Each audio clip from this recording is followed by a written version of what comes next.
ஸ்ரீகிருஷ்ணர் மற்றும் பாலராமர் சகோதரர்கள் போற்றிய வரலாறு.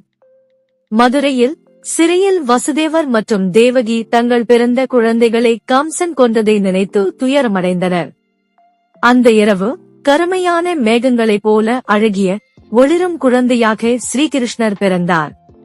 வசுதேவர் கருவறையில் இருந்த சேஷநாகன் பாதுகாப்புடன் குழந்தை கிருஷ்ணரை யமுனை ஆற்றை கடந்து கொண்டு போனார். கிருஷ்ணர் மற்றும் பாலராமர் யசோதா மற்றும் நந்தகோபாலின் குழந்தைகளாக வளர்ந்து ஆட்டுத் தொழுவத்தில் மகிழ்ந்தனர்.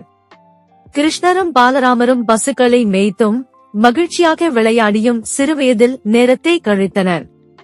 பாலராமர் தன் வலிமையால் கிருஷ்ணரை பாதுகாத்து பல சண்டைகளில் வெற்றி பெற்றார்.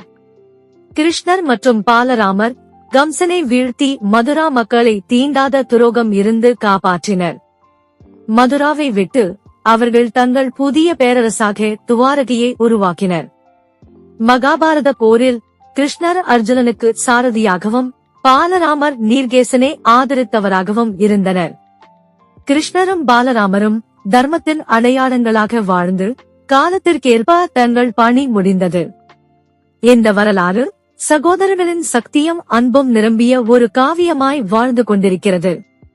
முருகப்பெருமானை நம்பினால் சேனலை லைக் செய்யவும், உங்கள் எண்ணங்களை கமெண்ட் செய்யவும், வீடியோவை பகிரவும் மற்றும் சேனலுக்கு குழு சேரவும்.